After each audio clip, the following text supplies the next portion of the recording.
Hey folks, Arizona Guy here. It is February 15th, 2023. Phoenix, Arizona. It is a beautiful 56 degrees. And today I want to read you another near-death experience that someone has sent in. This one is from Thomas in Davenport, Georgia.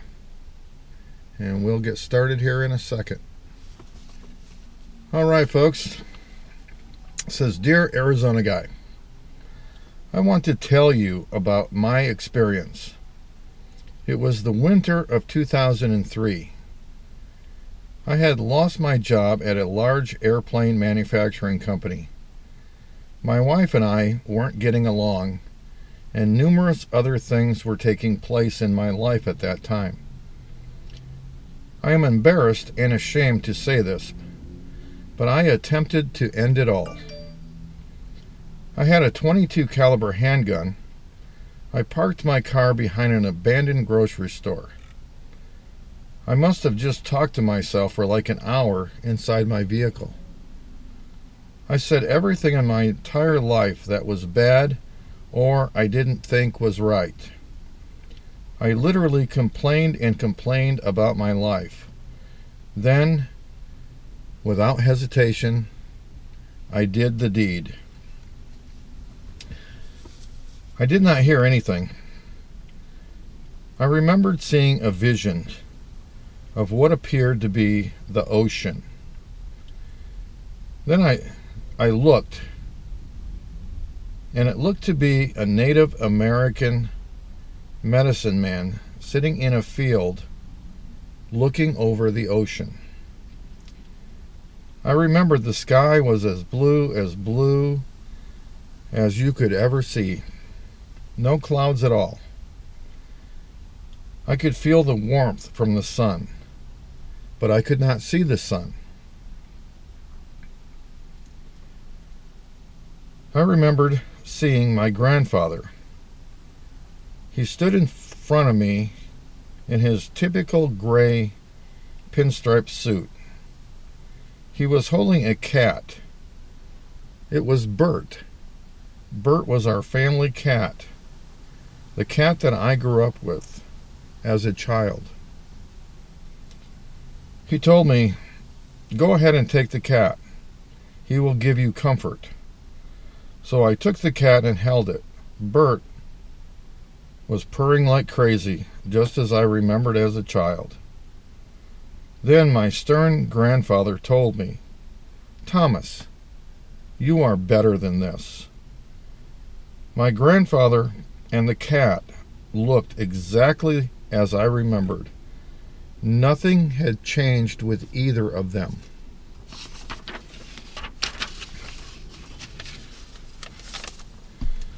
I began walking to get a better look at the ocean, and suddenly my grandfather and the cat just blinked out.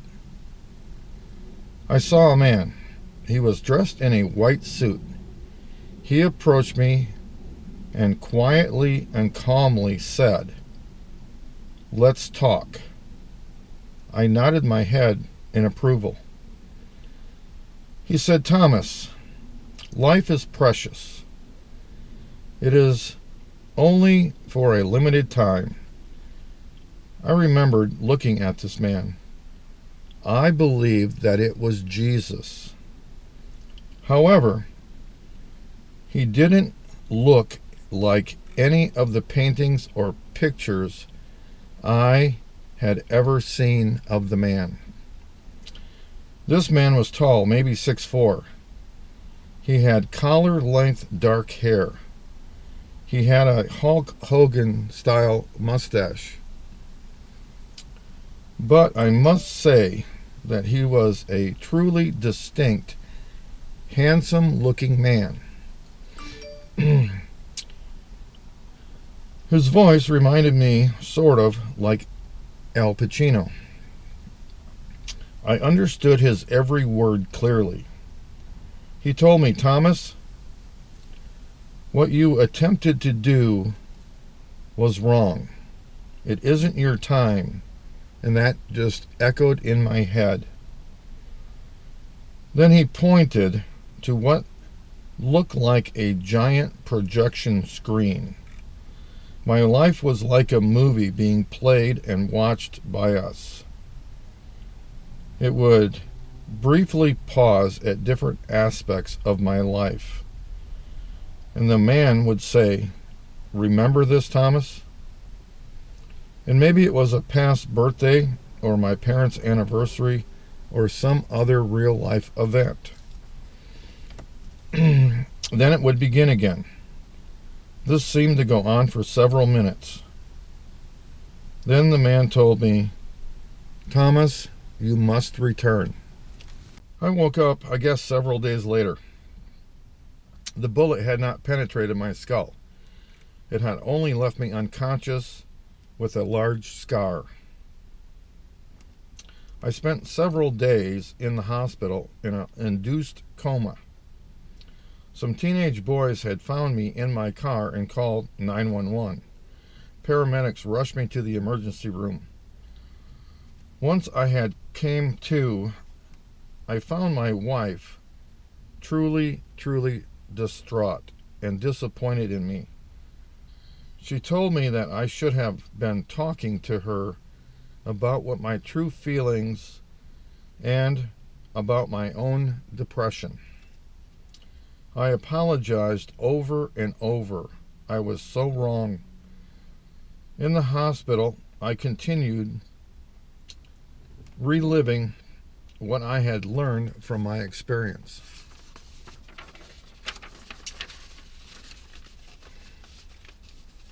I now enjoy life. I signed up for a group where we talk about our life experiences. I am truly grateful for the second chance I received in life. Signed, Thomas, Davenport, Georgia.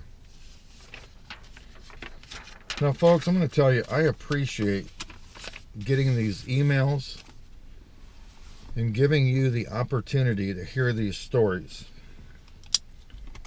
These stories are very interesting. And I have heard a lot of these stories.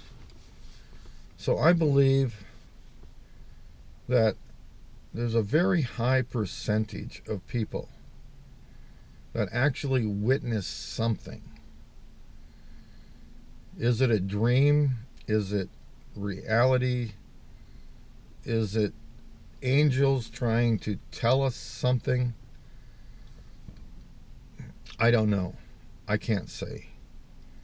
But I know that these messages are giving people a divine meaning, that their life is important, and that possibly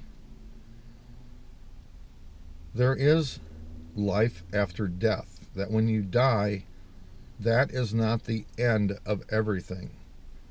Something goes on. Your soul, your spirit, something goes on beyond death. So anyway, folks, thanks for watching. Please subscribe. As always, leave me a comment. Go out there, have yourselves a wonderful day. And if you can, do something nice for someone with less than yourself. All right, folks. Arizona Guy out.